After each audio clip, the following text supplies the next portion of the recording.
Hello बच्चों, जैसे कि पिछले वीडियो में हमने आपको बताया था कि इस वीडियो में प्रोटेक्टेड एरियाज़ को कवर करेंगे। तो उसमें से पहला है बायोस्फीयर रिजर्व। चलिए इसको जानते हैं।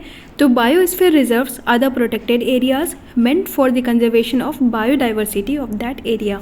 अब बायोडाइवर्सिटी क्या होता है? तो इसका मतलब हमने पिछले वीडियो में आपको बताया था कि प्लांट्स के जितने भी अलग अलग स्पीसीज़ हैं, एनिमल्स के अलग अलग स्पीसीज़ हैं, माइक्रो ऑर्गेनिजम्स की अलग अलग वैरायटी हैं, इनको ही बायोडाइवर्सिटी बोलते हैं। तो इस तरीके से बायोस्फीयर रिजर्व को हम अलग तरीके से भी डिफाइन कर सकते हैं। ये कह सकते हैं कि biosphere reserves are the protected areas meant for the conservation of plants and animals.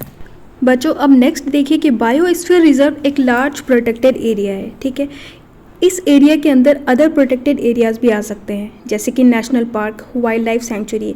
और आपके इस चैप्टर में जो एग्जाम्पल दिया हुआ है बायोस्फीयर रिजर्व का, वो है Pachmarhi biosphere reserve. Total India में 18 बायोस्फीयर रिजर्व है, तो उनमें से एक है पंचमरी बायोस्फीयर रिजर्व, जिसका एग्जाम्पल आपके बुक में दिया हुआ है। तो ये लिखा हुआ है कि पंचमरी बायोस्फीयर रिजर्व के अंदर एक नेशनल पार्क है जिसका नाम है सतपुरा नेशनल पार्क, और 2 वाइल्ड लाइफ सेंचुरी हैं, एक पंचमरी वाइल्ड लाइफ सेंचुरी और दूसरा बोरी वाइल्ड लाइफ सेंचुरी। अब इन तीनों चीज़ों को आप इस मैप में देख सकते हैं, जो कि स्क्रीन में मैप है। ये पूरा का पूरा पंचमरी बायोस्फीयर रिजर्व रीजन का मैप है। इसमें तीनों एरियाज़ को आप देख सकते हैं। इसको अच्छे से याद रखें, क्योंकि आगे कॉम्पिटिटिव एग्जाम्स में भी इसको पूछा जा सकता है। अब देखिए, जितने भी प्रोटेक्टेड एरियाज़ हैं, यहाँ पे पशु पक्षियों को मारना, ठीक है, इनको पकड़ना, कैप्चर करना, ये सारी एक्टिविटीज़ जो है गवर्नमेंट की तरफ से स्ट्रिक्टली प्रोहिबिटेड हैं, पनिशेबल हैं ऐसे एक्ट, और इनके अगेंस्ट कानून भी है। अब नेक्स्ट आता है वाइल्ड लाइफ सेंचुरी। सो वाइल्ड लाइफ सेंचुरी वो प्रोटेक्टेड रिजर्व्ड एरिया है जहाँ पे वाइल्ड एनिमल्स का कंजर्वेशन और प्रोटेक्शन किया जाता है। सो वाइल्ड लाइफ सेंचुरी जहाँ भी आएगा ये टर्म, आप समझ लीजिए कि यहाँ पे वाइल्ड एनिमल्स एंड बर्ड्स के प्रोटेक्शन की बात होती है। कुछ लिमिटेड ह्यूमन एक्टिविटीज़ हैं जो कि अलाउड हैं वाइल्ड लाइफ सेंचुरी में, जैसे कि कलेक्शन ऑफ मेडिसिनल प्लांट, ठीक है, फॉरेस्ट से मेडिसिनल प्लांट को कलेक्ट करना, फायरवुड कलेक्ट करना, ठीक है, अपने पशुओं को चराना, ग्रेजिंग।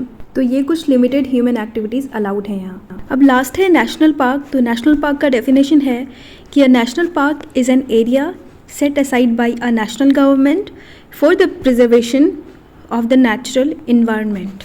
अब देखिए, जो नेशनल पार्क्स होते हैं, ये जो रिजर्व्स होते हैं, वो इतने लार्ज और डाइवर्स होते हैं कि पूरे होल सेट ऑफ इकोसिस्टम को प्रोटेक्ट करते हैं। ठीक है, ये प्रिजर्व करते हैं उस एरिया का flora, fauna, landscape and historic object जो भी उस पर्टिकुलर एरिया में है। इंडिया में लगभग 100 से ज़्यादा नेशनल पार्क्स हैं, लगभग 106 नेशनल पार्क्स हैं।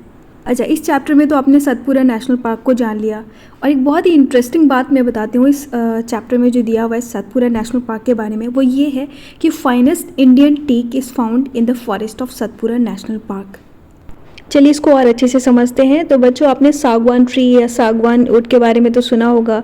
तो इसी टीक ट्री का दूसरा नाम सागवान ट्री है, जो कि सतपुरा नेशनल पार्क में one of the best quality of सागवान ट्री पाया जाता है।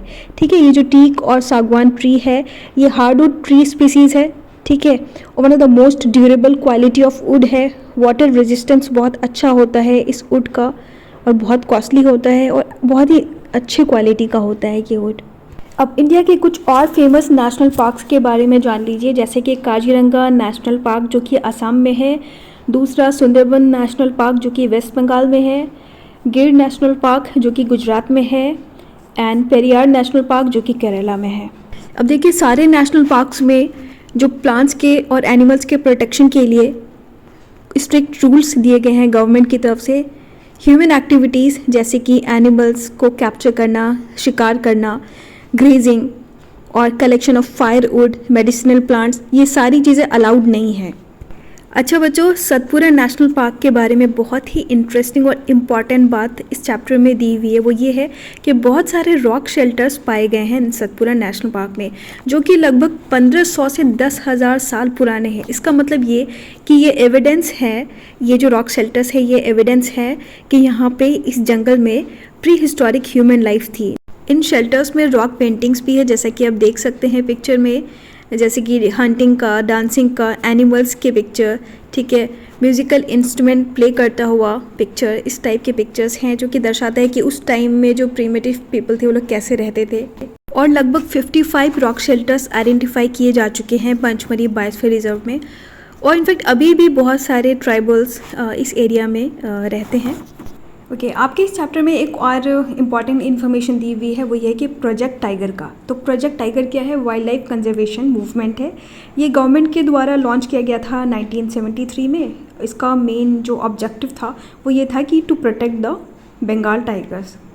ठीक है, इस तरीके से कि जो टाइगर का पॉपुलेशन है हमारी कंट्री में वो मेंटेन रहे और जो टाइगर्स प्रिजर्व रहें।